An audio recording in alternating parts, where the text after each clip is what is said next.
Bem-vindos a mais um episódio da nossa saga. Desde os primórdios, o ser humano pressentia que a vida ia além da carne. Olhava para os céus, sonhava, conversava com árvores e ouvia o sussurro do invisível. Em cada canto do planeta, antigas civilizações carregavam saberes profundos sobre a alma, a morte, os astros e o divino feminino. A gnose chama isso de memória do pleroma, o mundo primordial anterior à criação material. Mas essa memória foi apagada. Antes de seguirmos, inscreva-se no canal. Aqui a gente não reza para o sistema, a gente cutuca o véu, provoca o invisível e resgata uma verdade ocultada. A verdade é simples, mas perigosa. O mundo como conhecemos foi moldado pela dominação, pela censura e pelo medo. Em nome da salvação, milhões foram condenados. Em nome de um Deus que exige submissão, culturas inteiras foram reduzidas a pó. Na Inquisição tivemos mais de 600 anos de perseguição sistemática, orquestrada pela Igreja Católica e seus aliados.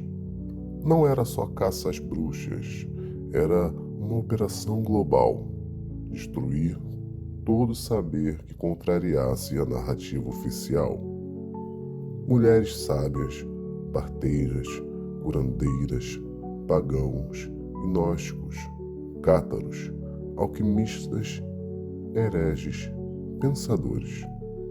Todos foram perseguidos como se fossem vermes. Livros foram queimados, grimórios escondidos, idiomas proibidos e símbolos invertidos. Na fogueira não arderam só corpos, ardeu a história da espiritualidade livre, ardeu a gnose. E quando não queimavam, colonizavam. O projeto de dominação foi global. Quando os europeus saíram pelo mundo com a cruz na mão e a espada na outra, o objetivo era claro: matar os deuses dos outros povos e impor o Deus verdadeiro, o Deus do Império. Na África, milhões foram arrancados de suas terras, de suas culturas, de seus orixás. A espiritualidade negra foi demonizada. Seus rituais chamados de feitiçaria, seus deuses reduzidos a demônios no imaginário cristão. Exu virou o diabo, Oxum o próprio pecado.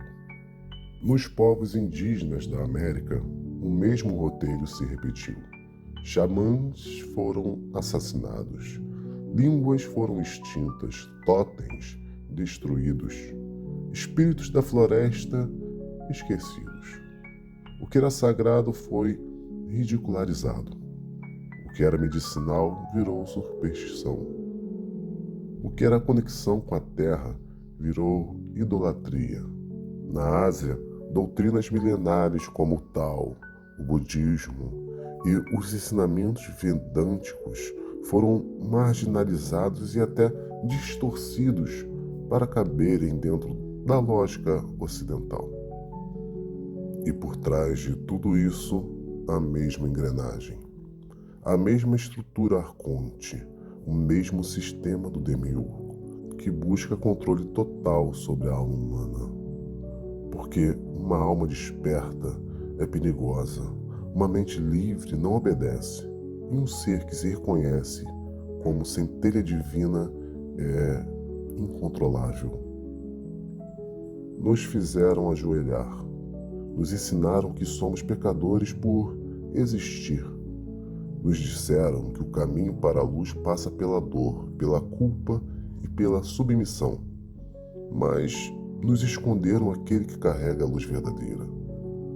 Seu nome é sussurrado nas sombras. Deturpado. Temido, mas reverenciado pelos iniciados. Yelus-Bel, a estrela da manhã, o portador da centelha, aquele que veio para libertar, mas foi pintado como inimigo. Sim, esse seria o arquétipo de Lúcifer, mas não o demônio caricatural das gravuras medievais, não o chifrudo das igrejas ou o sedutor dos filmes. Estou falando do Lúcifer gnóstico, do arcanjo rebelde que se recusou a servir a mentira, a entidade que disse não ao sistema arconte. Lúcifer significa aquele que traz luz, e luz nesse mundo governado pelo falso criador é o maior crime. No mito oculto, Yausbel não caiu. Ele desceu por escolha. Ele atravessou as camadas do esquecimento para trazer ao homem o que havia sido selado. A consciência da própria divindade, o conhecimento que desperta, o fogo que ilumina a escuridão do mundo. E foi por isso que o chamaram de traidor. Foi por isso que o condenaram. Porque ele desafiou o falso Deus, aquele que criou um mundo de regras, dor e submissão.